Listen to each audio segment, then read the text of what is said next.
Boa noite, gente. Tudo bem? É muito bom estar aqui com vocês novamente. Agradeço a Deus, a espiritualidade, a oportunidade de poder trabalhar, né? Ainda está com força para trabalhar com a espiritualidade.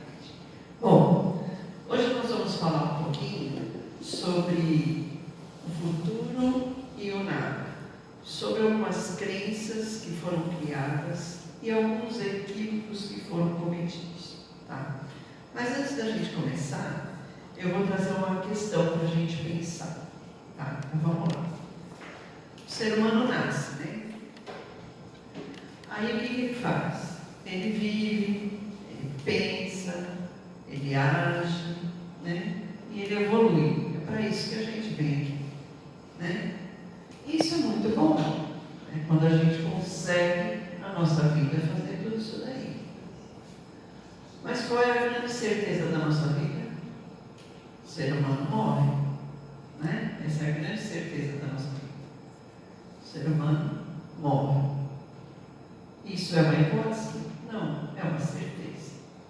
Mas, e aí o que acontece? Quando ele deixa a terra, para onde ele vai? Né? O que ele vai fazer? Como vai ser depois da morte? Né? Vai ser melhor? Vai ser pior? Vai ser para sempre? Vai ser para nunca mais? Como que vai ser isso daí? Né? Será que ele vai viver eternamente em algum lugar? Ou será que vai acabar tudo? É só o que tem aqui e acaba tudo. Não existe mais nada. Aí eu trouxe, porque eu sempre falo que tudo é inspiração dos espíritos, e eu acredito realmente nisso, que tudo é inspiração espiritual. E às vezes a gente lê alguma coisa e acha que foi o poeta que escreveu, né? Shakespeare escreveu uma peça chamada Hamlet. Lá naquela peça tem um monólogo, né, que na verdade é um diálogo, muito interessante, que todo mundo sabe, porque alguém algum dia já falou isso, né? Todo mundo fala. O Hamlet está conversando com uma caveira e ele diz assim: ser ou não ser, eis a questão. Shakespeare escreveu essa peça em 1599 e eu acho que Shakespeare estava pensando em todas essas questões quando ele escreveu isso daí. Por que o Hamlet estaria conversando com uma caveira? Quando a gente pensa em caveira, a gente pensa em quê? Morte, não é? Então, tem um simbolismo aí, ele está segurando uma caveira, embora seja a caveira do pai dele, mas tem um simbolismo. E esse ser ou não ser, acho que seria: o que eu vou ser, ou o que eu não vou ser? Como vai ser minha vida? Como vai ser? Né? Eis a grande questão do ser humano. Né? Então eu penso que Shakespeare estava pensando isso quando criou Hamlet. Mas todas essas questões, né, elas intrigam um pouco o ser humano, porque todo ser tem uma necessidade de viver. Todo ser humano tem necessidade de viver. E nós já falamos sobre isso daí. Por que ele tem essa necessidade de viver? Por causa do instinto de conservação, que é a lei natural de Deus. Todos nós temos esse instinto de conservação, de nos mantermos vivos, né?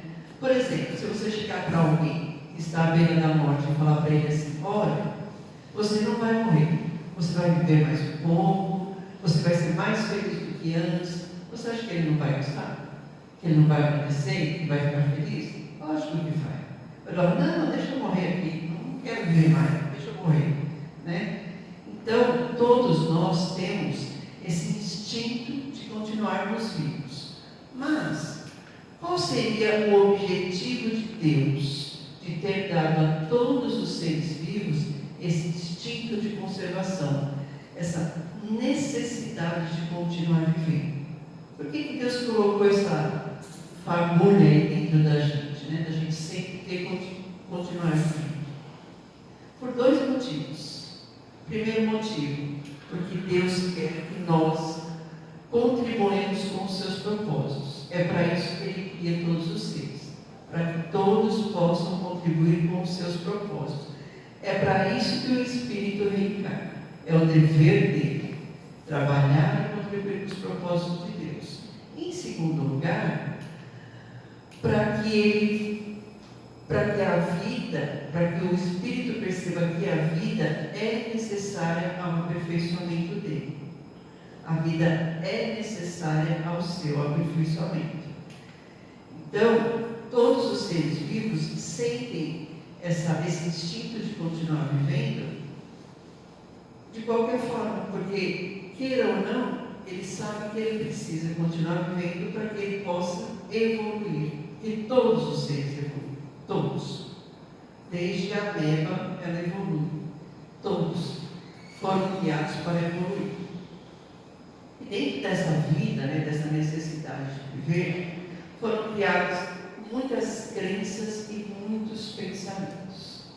Primeiro vamos entender um pouquinho o que significa a palavra crença. Crença vem do latim credere e significa crer. E o que é crer? Crer é a pessoa estar disposta a aceitar algo, a aderir a uma opinião, uma ideologia, uma religião, uma política. Isso é crer, é quando está disposto a aceitar algo, mas sem contestação, sem duvidar de nada. Isso é crer. Quando você aceita alguma coisa sem duvidar de nada. Por exemplo, eu sou espírita, eu creio nos espíritos. Eu creio, eu duvido? Não. Eu contesto? Não. Eu creio. Então, crer é aceitar sem duvidar, certo? Pela crença, os homens, os seres humanos, começaram a concentrar os seus pensamentos. Concentravam fortemente os seus pensamentos. Então, acreditava nisso, achava que aquilo era verdade e vivia por causa daquilo. Tem muita gente que acha que a sua verdade é só a única que existe. Mas não é assim. E por que não é assim?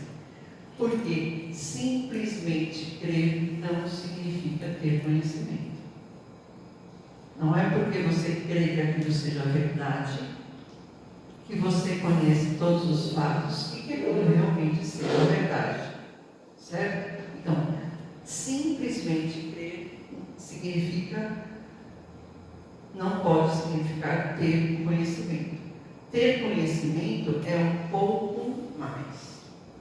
Platão dizia assim, conhecimento é o quê? Uma crença verdadeira, mas que pode ser justificada. Se aquilo puder ser justificado, comprovado, então é uma crença verdadeira. Certo? Já Descartes falava diferente. Crer é um efeito da vontade. Se o homem tiver vontade, ele simplesmente vai crer. Pode ser até uma mentira. Ele vai crer. Enquanto o conhecimento tem a ver com o entendimento dos fatos, com as ideias. O conhecimento e o entendimento cria as ideias. Então, existe uma grande diferença entre crer e ter conhecimento. Que é o que o Espiritismo fala muito, fé raciocinada. Não é isso?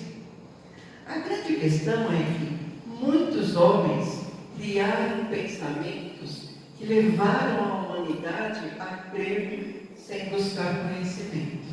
E aí começam os equívocos.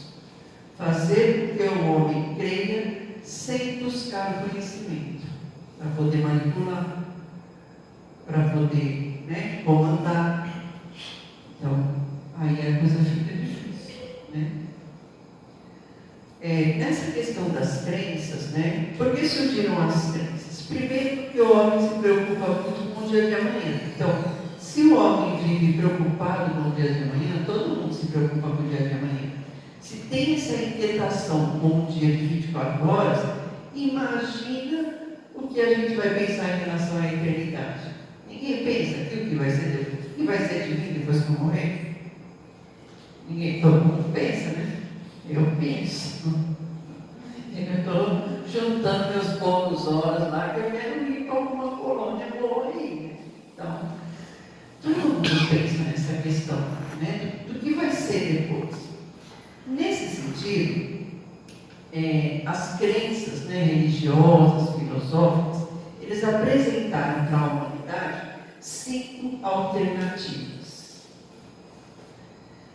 E aí a questão essas alternativas são doutrinas.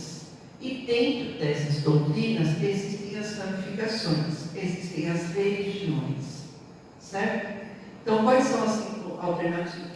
A doutrina materialista, a doutrina panteísta, doutrina deísta, a dogmática e a doutrina espírita. Essas são as 5 alternativas da humanidade.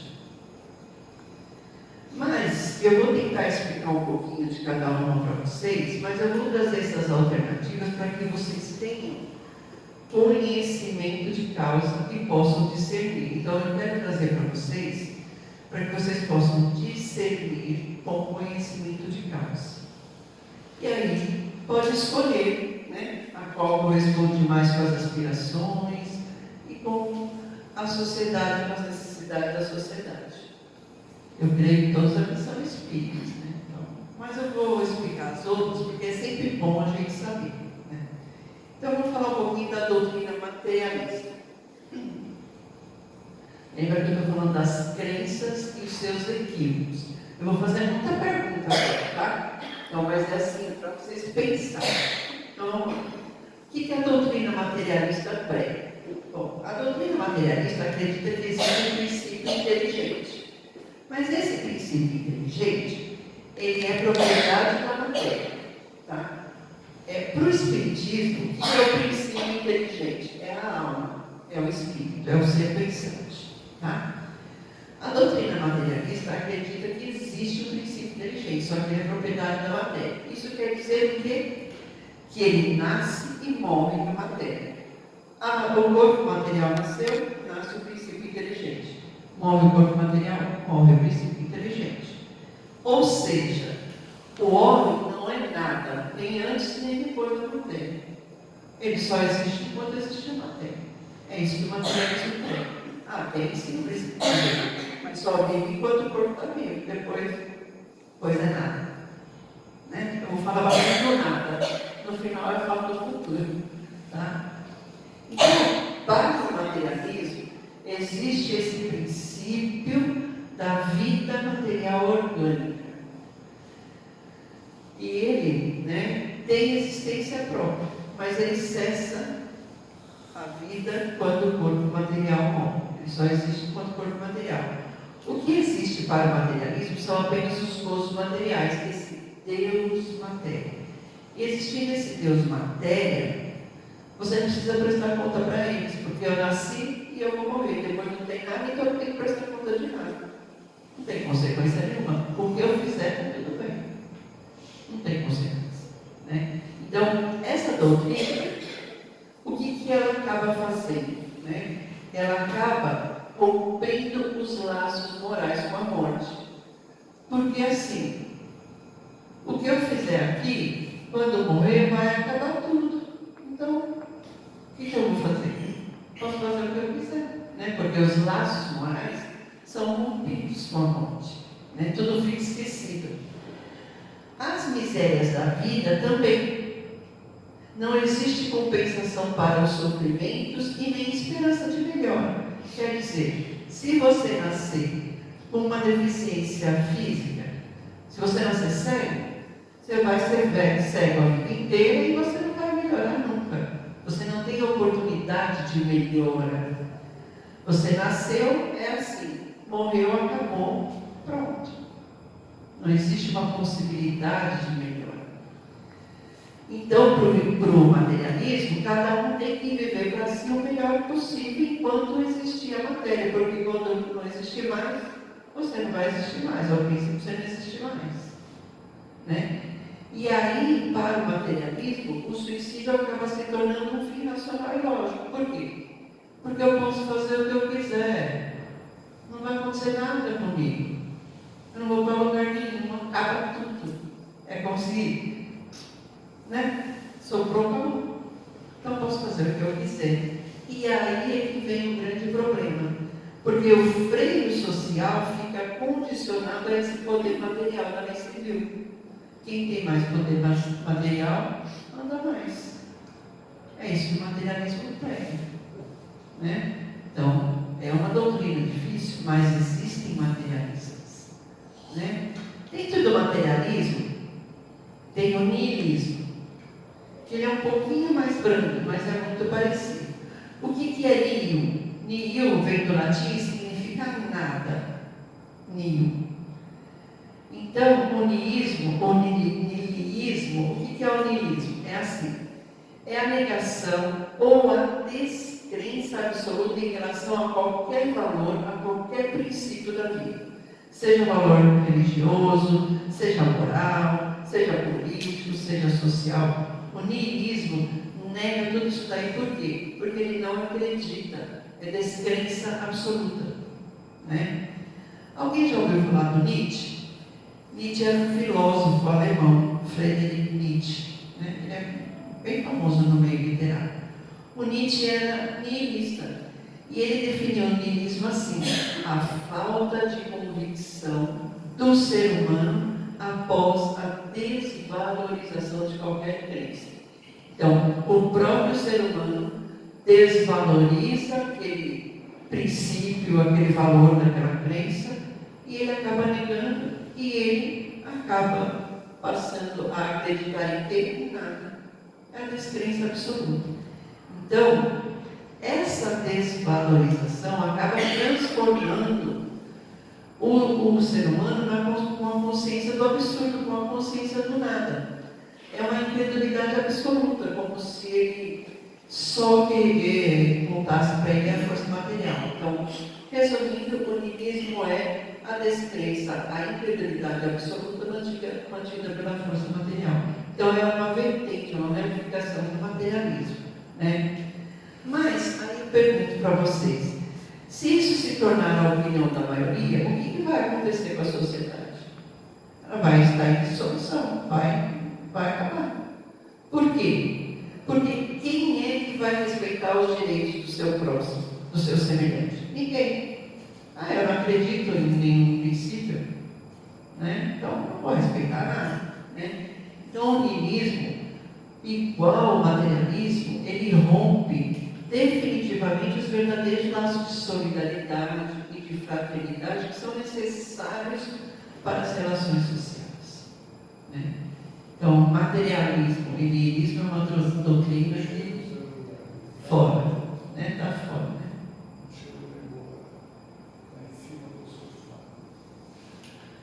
Doutrina panteísta. O que significa panteísmo? Vamos lá. Vem do grego pan. Oi. Doutrina materialista, cabe aquela frase que se faz é que se paga? Não. Não, porque eles não acreditam em nada. Eles não acreditam em princípios e em valores. O que se faz, o que se paga seria só mantido o último que eu coloquei lá, o freio social mantido pela força material. Eu creio que seria isso. O a que se faz, a que se paga, eu acho que eu ligo ao Espiritismo como dizendo assim: se você cometeu erros aqui, você reencarna para reajustar aqui. Aqui se faz e aqui você vai reencarnar para você reajustar, para você resgatar os seus erros e os seus débitos. Certo? Tudo bem? Então, o que é a doutrina panteísta? Pan significa tudo e tel significa Deus. Então, para a doutrina panteísta, tudo é Deus. Não é que Deus criou tudo, não. Tudo é Deus. Espírito e matéria, tudo é Deus. Matéria é Deus, mesa, tudo é Deus. Para a doutrina panteísta. Agora, falando de ser humano, né? Então a doutrina panteísta admite que existe um princípio inteligente, que existe uma alma. Mas esse princípio inteligente é a absorção do todo universal. É uma porção, é uma parte desse agente universal. Então seria assim, imagina que o todo universal, o agente universal é uma pizza. dividido em vários pedacinhos. Então, o ser é um pedacinho da pizza. Ele é uma parte do todo universal, certo? Então o princípio inteligente é uma porção do todo universal. Aí, o que acontece com esse princípio? Quando o ser humano nasce, então esse princípio inteligente se individualiza. Aí ele passa a ser um indivíduo. Ele é dono de si mesmo, quando ele nasce. Mas quando ele morre, o que acontece? Ele volta para o todo universal. Consegue entender? Então, ele é uma parte do todo. Nasceu, se individualizou. Morreu, ele volta para o todo universal. E quais são as consequências desse todo universal? Quando ele morre, o que vai acontecer com esse princípio? Ele vai perder a sua individualidade. Ele não é mais alguém. Ele não é mais um ser só. Ele faz parte do todo. Né? Ele perde a consciência. E essa existência é como se ele não tivesse existido. Ele só era um indivíduo quando ele estava vivo. Morreu, ele volta para o todo. Né? E aí as consequências morais da existência dele também acabam. Porque ele deixou de ser um indivíduo e foi para o todo, absorveu de novo. Certo? Então, é como se um pedacinho de pizza tivesse saído lá do todo, aí assim, eu não quero ser mais de queijo, agora eu vou ser de atum. Aí morreu, ele volta, não, você volta a ser pizza de queijo. Então, ele só é indivíduo quando ele está vivo. Morreu, ele volta para o todo. Mas, tem uma questão interessante. Pensa comigo. Nós estamos falando aqui só de quem erra, né? Das consequências morais. Mas tem outra coisa para a gente pensar. E a pessoa que é boa, que trabalha para o bem? O momento que ela atingisse conhecimento e perfeição, ela morre, ela volta para o todo e perde tudo. Para que você é bom então? Você não vai adiantar nada. Se a hora que eu voltar para o todo, eu volto a ser pizza de queijo. Deixo de ser uma pizza diferente. Né? Então não adianta nada. Essa panteísta para mim também não convence. Mas existe. Eu pesquisei e tem gente que segue essa doutrina. Doutrina deísta. Deísta vem de Deus, certo? Então a doutrina deísta acredita na existência de Deus, né? Mas ela se divide em duas categorias. Os deístas independentes e os deístas providenciais. Então o que essa doutrina prega? Assim. Ambos, independentes e providenciais, acreditam que Deus é o Criador. Deus criou tudo. Beleza, né? Já estou gostando desse Deus. Deus é o Criador de tudo. Deus também criou as leis, estabeleceu as leis gerais que regem o universo.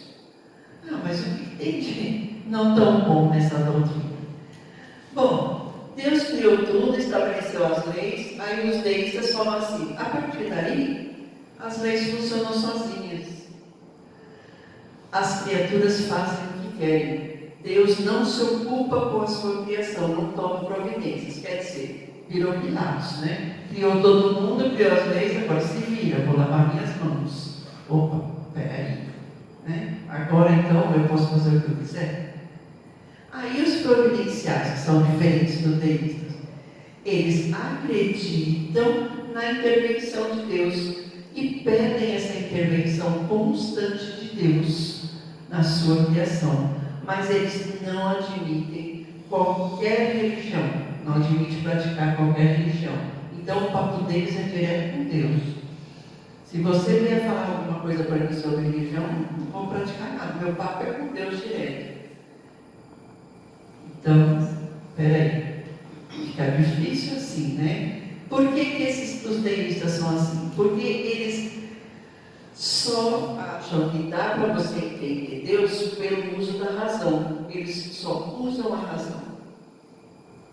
Só acreditam com a razão. Então, você só vai compreender Deus pelo uso da razão e pelo entendimento do universo que Ele criou. Só assim que você vai entender Deus. E é assim que a gente acha que Deus é. Né? Para para mim também essa doutrina não dá. Aí vem a doutrina dogmática. Eu acredito que todo mundo aqui já passou por uma doutrina dogmática. O que é uma doutrina dogmática? Primeiro vamos entender o que é um dogma. O que é um dogma? Dogma é uma proposição, um conceito fundamental, né, de uma doutrina religiosa, mas que é apresentada como certa e indiscutível. Só pode usar saia, não vai trabalhar de sábado, não pode cortar cabelo, né? Sabe? Esses dogmas, esses conceitos que não aceitam contestação, que é indiscutível, isso é um dogma, né? A maioria das religiões são dogmáticas. Então, o dogmatismo é o quê?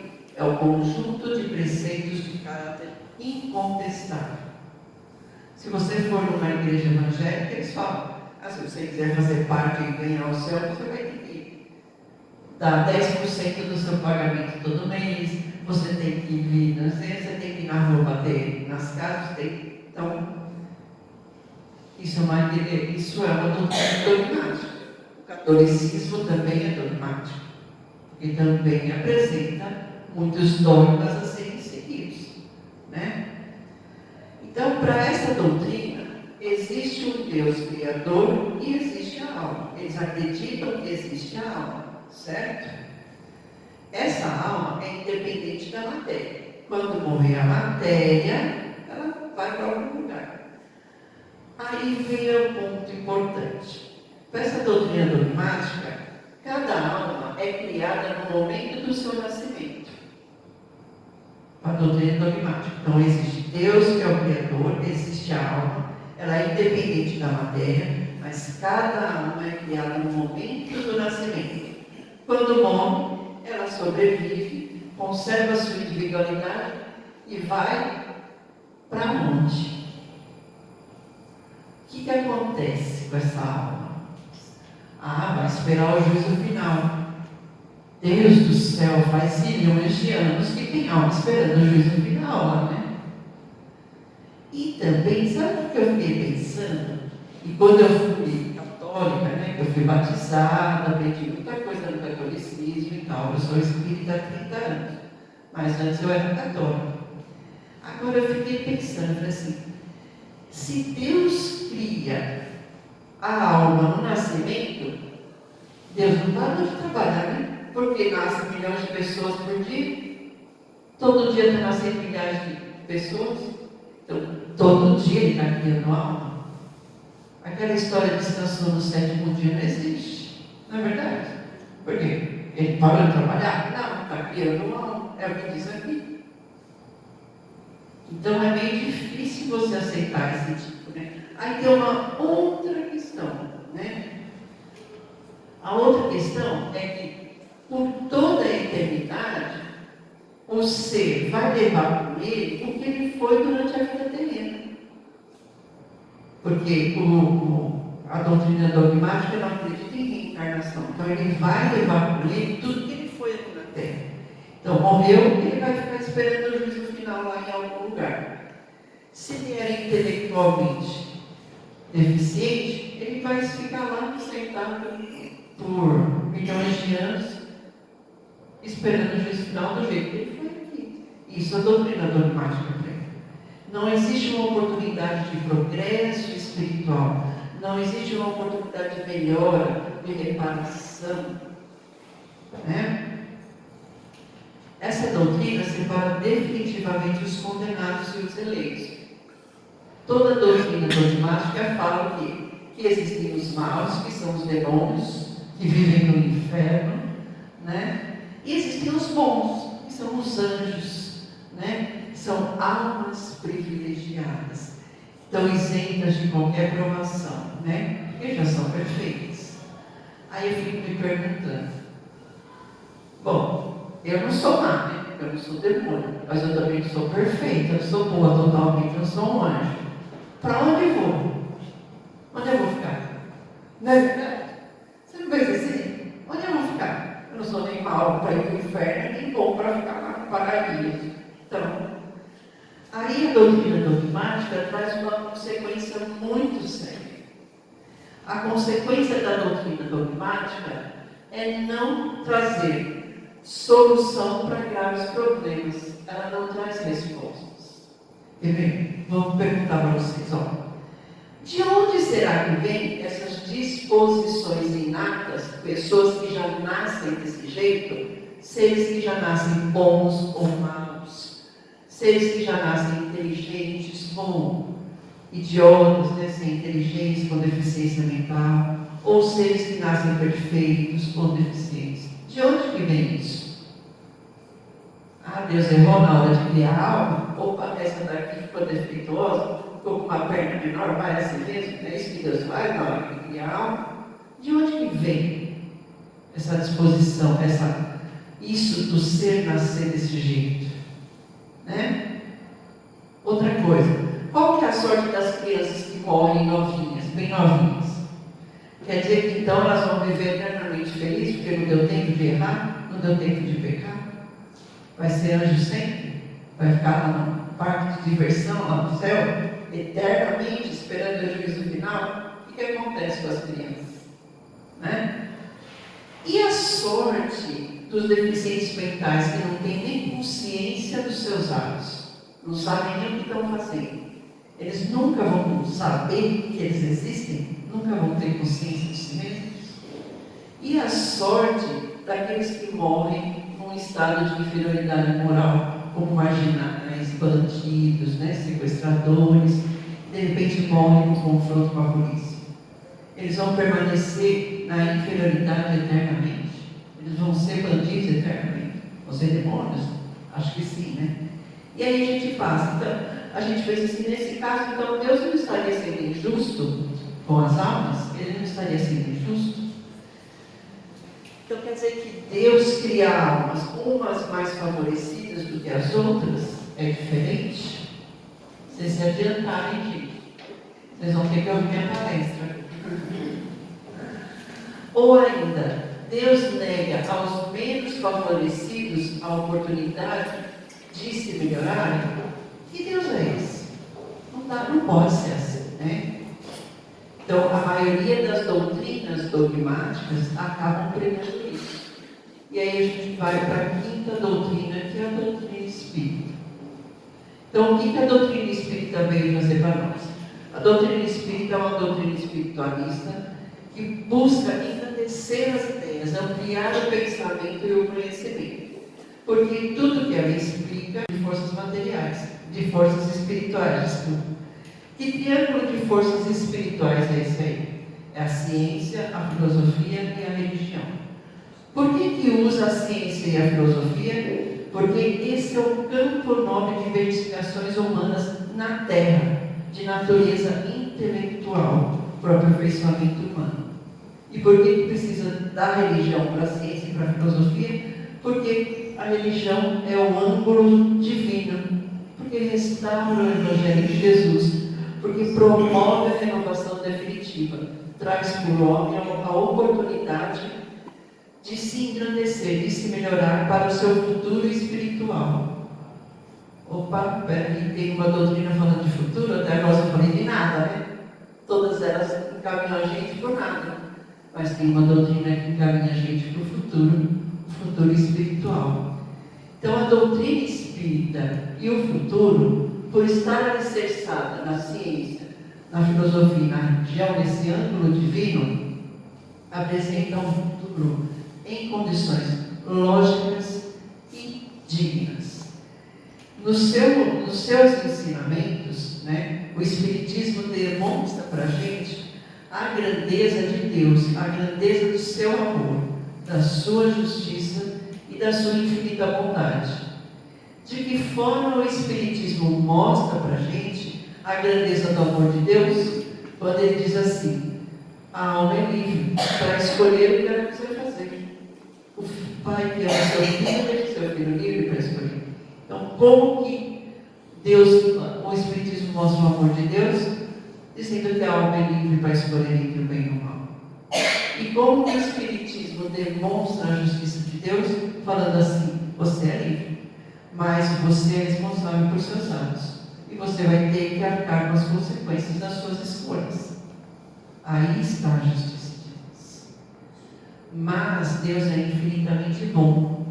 Quando o Espiritismo mostra isso, quando ele diz que, mesmo que você erre, você vai ter sempre a oportunidade de recomeçar e reparar os seus erros. Aí está o grande amor, a grande justiça e a bondade infinita de Deus que o Espiritismo prega, né? Então a doutrina espírita veio fazer luz aos pensamentos. Ah, gente, então quer dizer que tudo que eu aprendi até agora estava errado? Tudo que eu aprendi desde criança estava errado? Não, não estava errado. Por que não estava errado?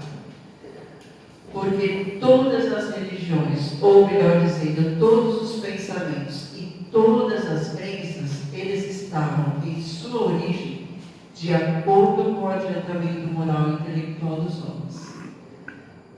Tudo sempre foi passado aos poucos para que a gente pudesse entender. É aquilo que eu falo sempre. Você vai ensinar para uma criança da primeira série primária equação do segundo grau? Não. O que ela tem que aprender na primeira série primária? Primeiro aprender as letras, escrever, ler, depois conhecer os números. Então, para nós, seres espirituais que estamos vivendo uma experiência humana, tudo foi sendo passado aos poucos, conforme o nosso desenvolvimento moral e intelectual. E o Espiritismo, como tem esse caráter principal de verdade consoladora, ele trouxe luz às seguintes proposições que foram passadas anteriormente. Primeiro, o Espiritismo diz assim: o princípio inteligente, ele realmente existe. E ele é independente da matéria. Existe o princípio inteligente, ele é independente da matéria. Só que essa alma é individual. Ela já existia antes da matéria e ela vai continuar existindo depois da matéria. Ela pré-existe e sobrevive. Certo? Essa foi a primeira luz que trouxe. Segundo, o ponto de partida é o mesmo para todas as almas. Ninguém nasce melhor nem pior. Todas elas nasceram e foram criadas simples e ignorantes lá na era do primitivismo, quando vocês eram ainda seres primitivos. Todas foram criadas lá. Ignorantes para quê? Para evoluir. Todo mundo aqui já morou nas cavernas, pode acreditar, viu? Todas eram submetidas ao progresso para evoluir. Continuou jogando luz. Então diz assim: não existe criatura privilegiada e nem mais favorecida. Lembra uma vez que eu falei assim? Cada um colhe o que planta? Então, não tem privilegiado nem favorecido. Diz também que as almas progridem lenta ou rapidamente em virtude do seu livre-arbítrio, pelo seu trabalho, pela sua vontade, né? É a alma que tem que se esforçar para melhorar. E quando ela se esforça, aí o que ela pode receber? O seu estado. Pode ser feliz ou infeliz. Depende dela. Depende do seu adiantamento moral, intelectual, espiritual, né? Tem pessoas que são tão espiritualizadas que são felizes por qualquer coisa, né? Também diz que a vida corpórea é temporária, mas ela vai existir sempre que o espírito necessitar de um corpo material aqui na Terra para trabalhar e para atingir o grau de perfeição. E por que sempre isso vai acontecer? Porque a vida verdadeira é espiritual. Essa é a nossa verdadeira felicidade. Esse é o nosso futuro. Esse é o futuro que o Espiritismo traz para a gente. Este é o verdadeiro futuro do Espírito. E aí, chegando às nossas conclusões finais, tem outra coisa que o Espiritismo traz também. O Céu e o Inferno, o livro Céu e o Inferno de Kardec, diz assim: tudo deve com o tempo se encontrar profundamente modificado e melhorado. Tudo. Todos os seres que foram criados, todos precisam se modificar e melhorar, sempre, né?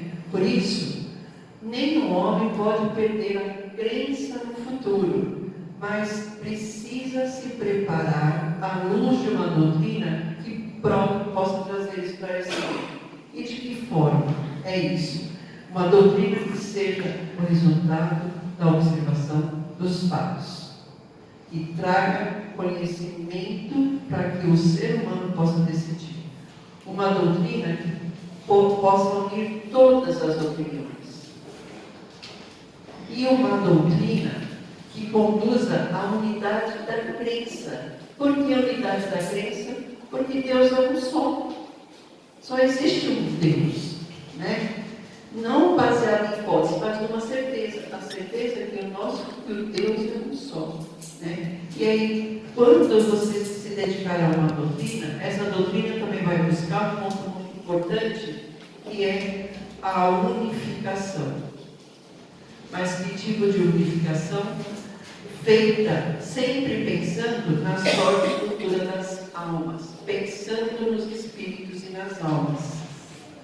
Esse vai ser o ponto de aproximação entre os diferentes cultos, entre as diferentes crenças, entre os diferentes pensamentos. Esse é o ponto de aproximação. E aí, um passo imenso para a tolerância religiosa e mais tarde para a fusão. E Deus é um só. Deus é amor, Deus é bondade, Deus é justiça. E assim que a gente tem que ser. Tá bom? Muito obrigada a todos. Agradeço a espiritualidade pela oportunidade.